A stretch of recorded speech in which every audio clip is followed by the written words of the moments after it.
Hey everyone, Mr. Macintosh here, and Apple today released the biggest update for macOS Sequoia yet, 15.4. This update is packed with new features, fixes, and security updates. We are going to go over everything that you're going to need to know, including a full walkthrough on installing on an Apple Silicon device and an Intel device. Plus, we're going to go over OpenCore Legacy Patcher for unsupported Macs with a brand new version 2.3.0. We got a lot to cover. You're definitely going to want to stick around for this one. Let's jump in and get started. If you're new to the channel, I am a macOS platform engineer and I work for a Fortune 500 company. I run MrMacintosh.com and I've been using Macs for years. I provide videos on supported Macs and unsupported Macs to help you navigate and get things done with your Mac. So this update is huge and it is called the spring release because it includes the most fixes that macOS Sequoia will ever see again, because now most of the development is going to be focused on macOS 16 and that is going to be coming out or announced in June at WWDC. Now let's take a look at all of the individual updates that were released today.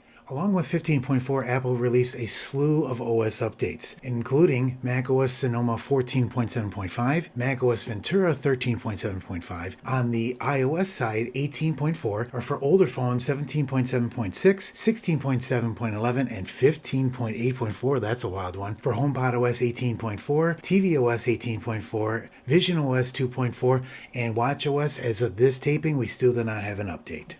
Now let's move on to the full demo walkthrough of installing the OS update. Now one thing I noticed right off the bat is, if you can see here, and I'll zoom in a little bit, upgrade to macOS Sequoia. And this is weird because this basically should only come up on previous operating systems like macOS Sequoia, macOS Ventura. And that's for installing an upgrade. Update means that it knows it's already on macOS Sequoia. So that is a little bit strange, but it is what it is. And if you still click install or try tonight, it's going to install the update. But if we want to be able to get to the update, all we need to do is go into System Settings and click on Software Update, and it should load up in here. If you already see the one in here, that means it's already checked and it's ready to go. If you want to see more information about it, you can click on More Info, and then you can see all the fixes and improvements in 15.4. All you need to do is click on Update Now, and it'll start to download. If we move over to our Apple Silicon device here, when we click on Update Now, we have to enter in our password for the account, and that's the difference between Intel and Apple Silicon devices. We'll type in our user password. It does not have to be the administrator password. We'll click OK. So we'll wait for these to download and then we'll come right back after the update is complete.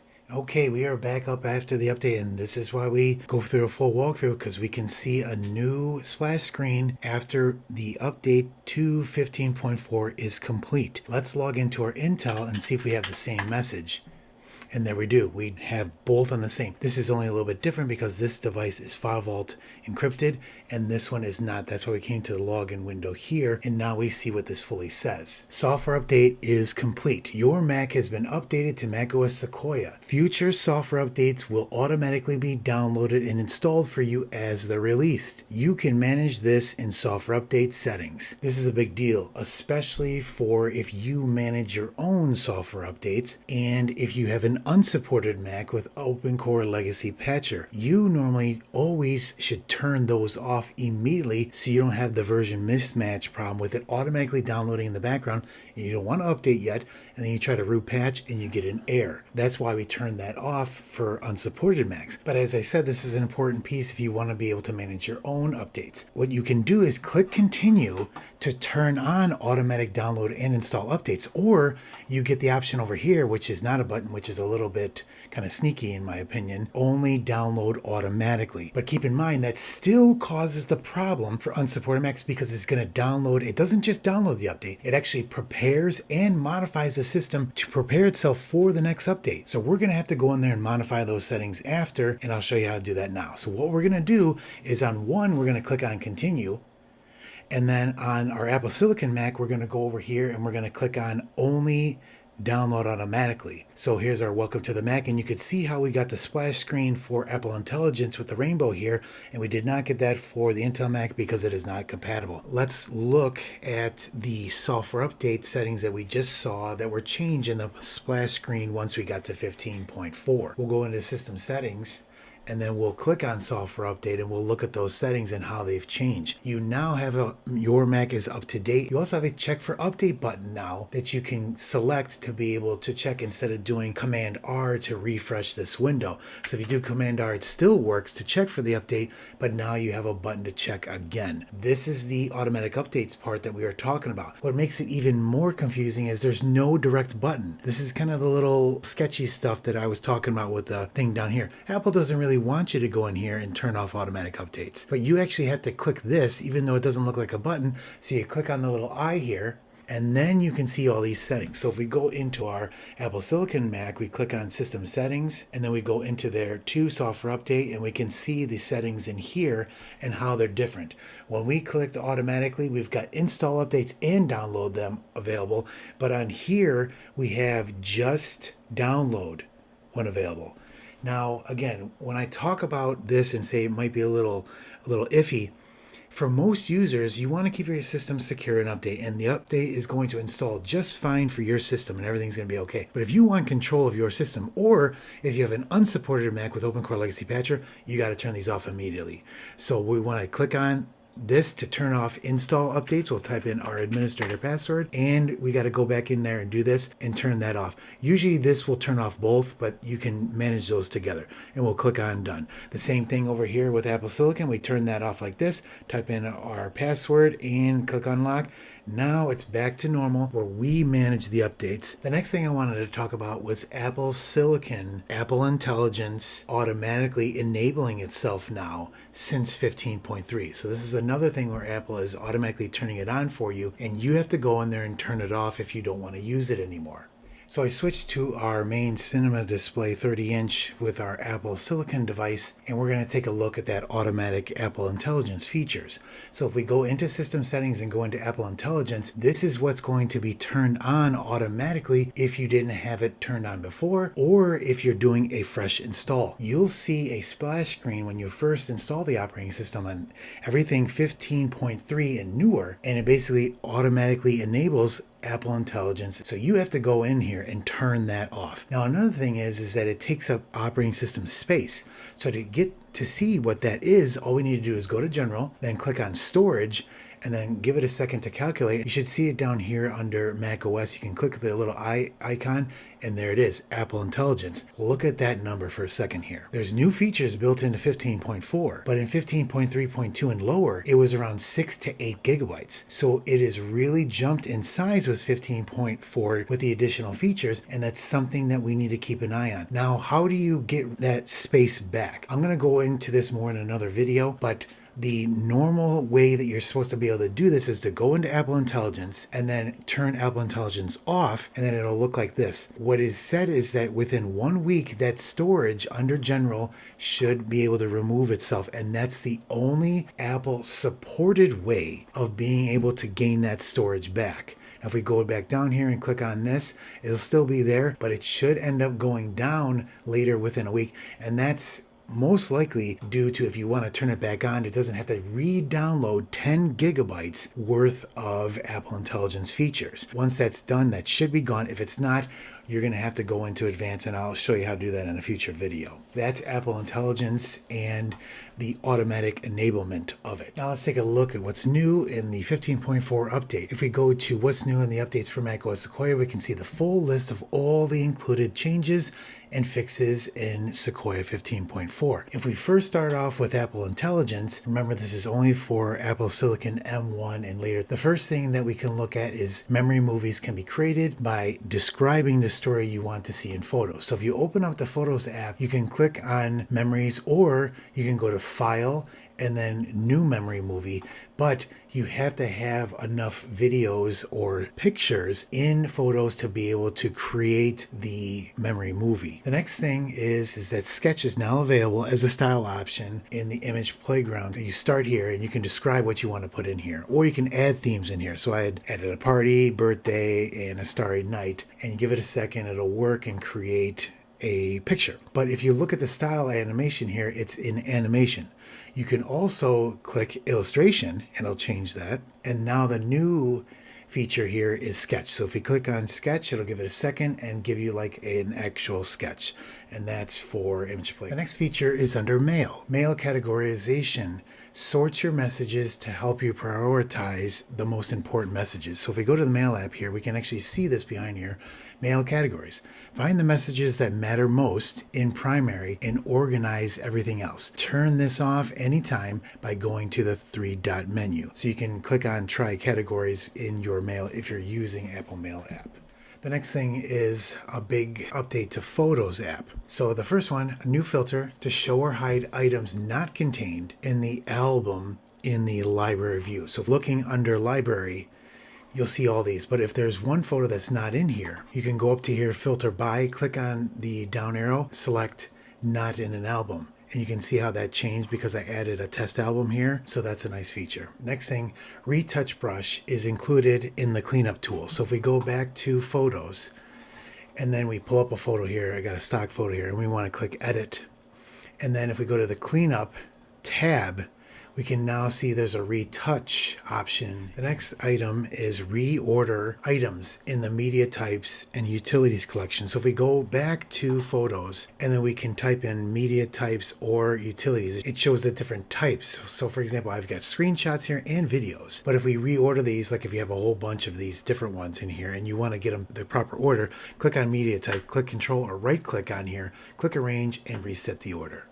The next change is option to sort albums by date modified. So if we go over to Photos again, we can right click on albums and click sort and then arrange by date modified. That's new. And finally, disable recently viewed and recently shared collections from the view menu. And then we have to have recently viewed in here like you looked at something. We got these test photos in here. If we go to view, we click on collections and then we click on recently viewed and then we can right click on there and we can just remove from the recently viewed. And now that's gone. Next up, 8 new emoji, including objects, plants, smiley face, are now available in the emoji keyboard. Here's a image of all the new emoji. We've got an old tree, radish, sleepy guy, or bags under the eyes, fingerprint, splat, harp, flag, and shovel. Next up, new widgets for podcasts, including a followed show widget to track your favorite shows and a library widget to get your most used selections, such as the latest episodes saved and downloaded. So to get to the widgets, click on the date, go edit widgets, and then you can scroll down here to see the podcasts. And this is where you could see all the new options to be able to select for your podcast. Matter compatible robot vacuum cleaners can now be controlled in the Home app as well as added to scenes and automation. And you can see from the Matter Alpha homepage all the options to be able to add their vacuum to the Home app.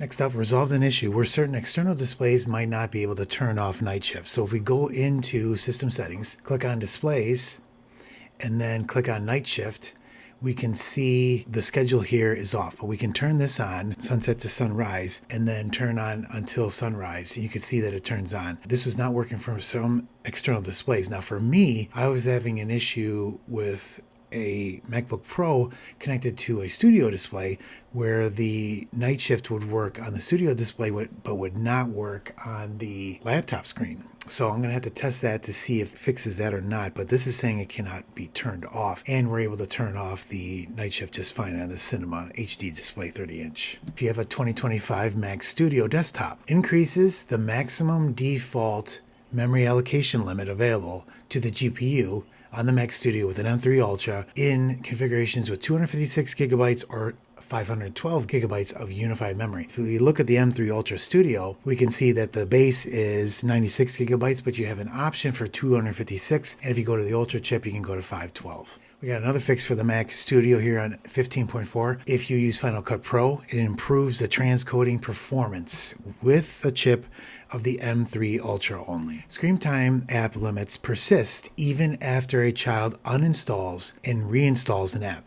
So this has been a battle that Apple has been fighting with teenagers and kids for the longest time, working with all these ways to work around the screen time app limits. Hopefully Apple will continue to work on that, because I gotta tell you, they've been finding ways around this, and we need to be able to help our children with app limits and phones and social media for our children. Next fix is an issue where VoiceOver navigates elements in the incorrect order if you're using Apple Music.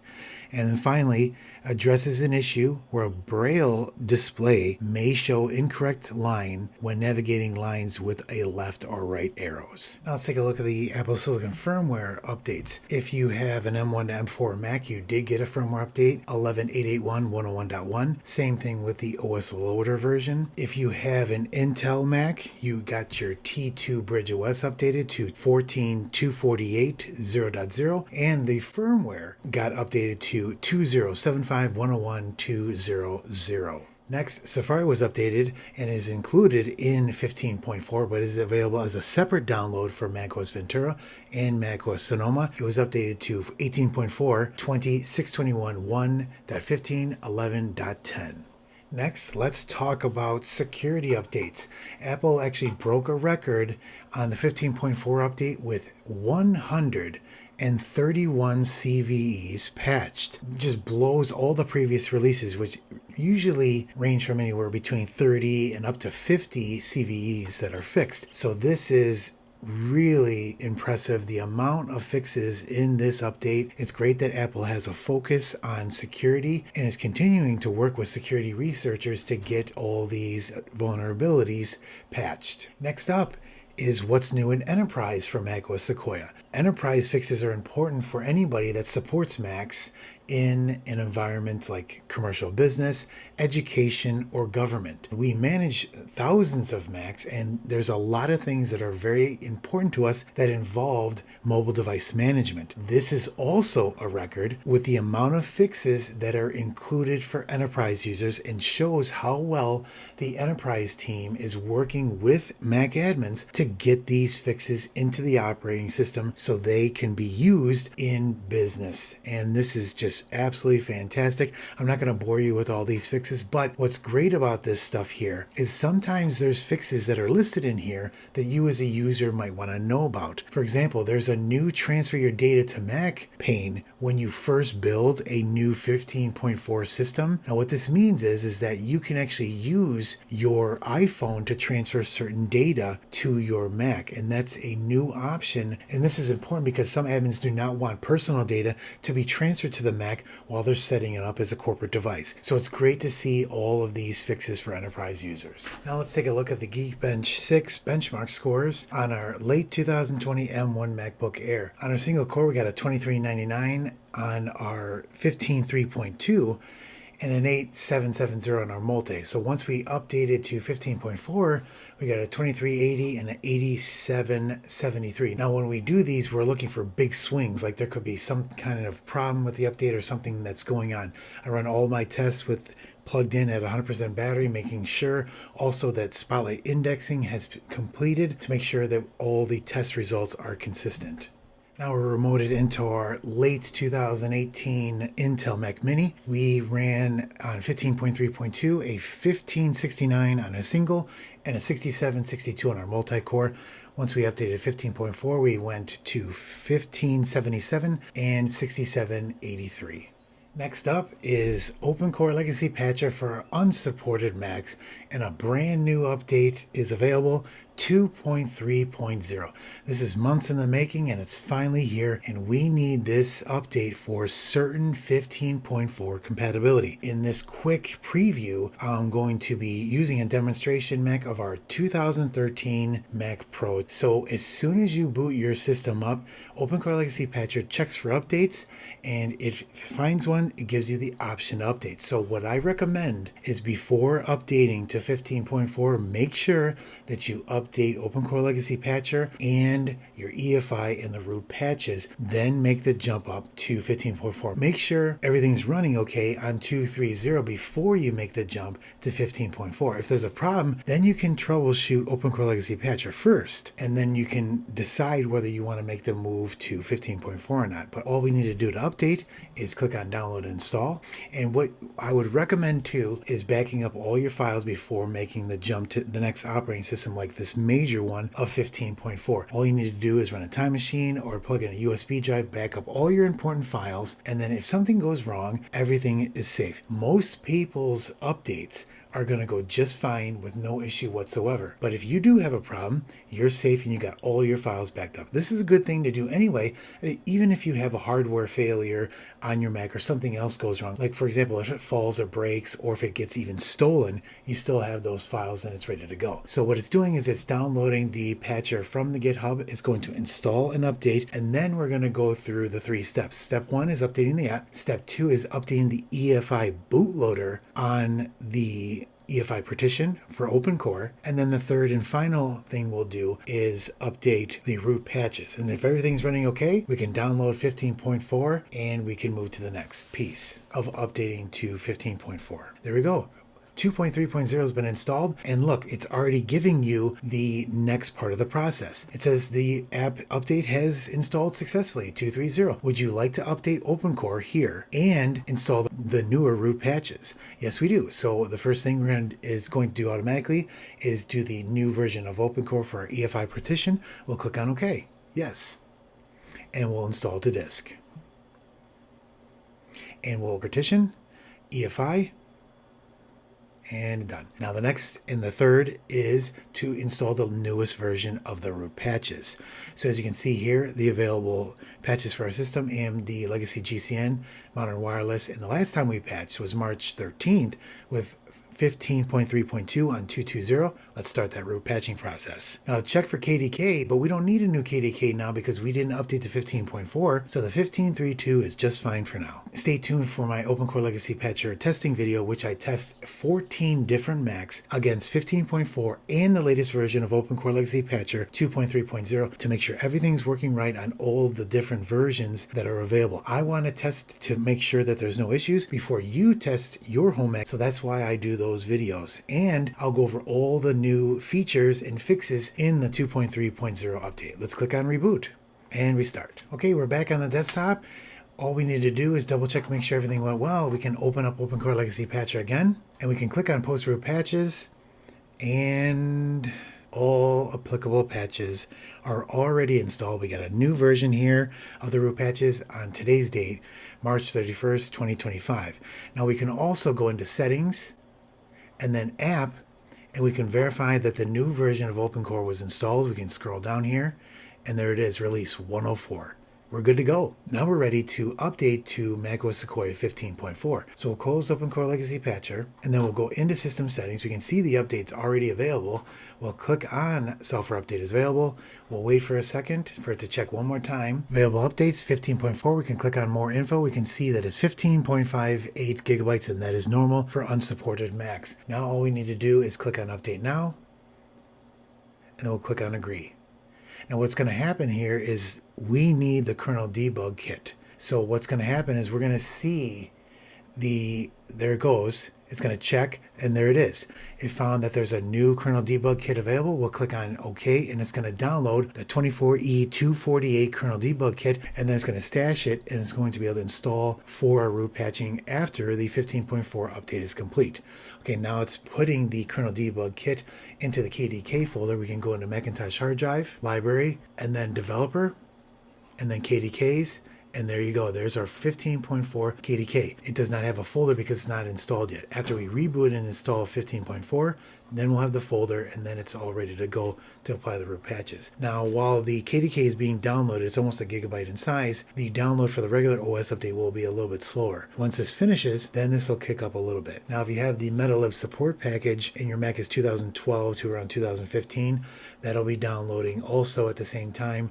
And then it'll stash that in Library Application Support and Dortania MetaLib Support Package. We'll let this finish downloading, and we will be able to let it prepare, and it'll come back up after the update, and we'll walk through installing and applying those root patches. Okay, we're back up after the 15.4 update. Now, if you get a black screen after the update's completed and it's really slow and it's hard to type in your password, or you just see a cursor, it's okay to power the system down, bring it back up, and it'll be a lot faster. Then when you log in, because the root patches are not installed, we're unaccelerated right now. That's why we'll see a white background, and we will see the pop-up that says OpenCore Legacy Patcher is detected that you're running without root patches and we need to install them. So all we need to do is click on OK, Now what this is doing here, even though it says downloading, it's actually installing the kernel debug kit to that folder that we talked about earlier. So if we go back to library and then we go back to developer and then we go into KDKs, we're going to wait and we'll see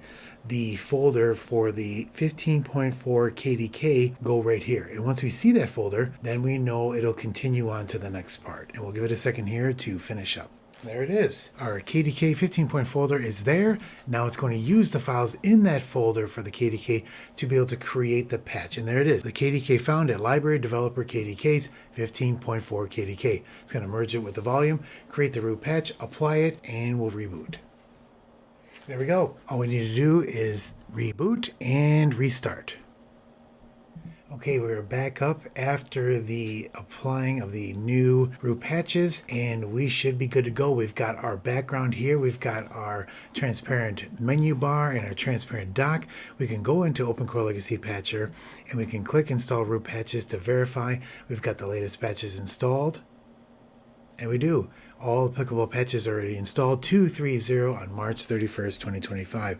So we are good to go with our OpenCore Legacy Patcher Mac and our 2013 Mac Pro. So what's my recommendation? Should you install the 15.4 update? With all of the fixes in here, including all of the record-breaking security updates, my recommendation is to install this update on your supported Mac.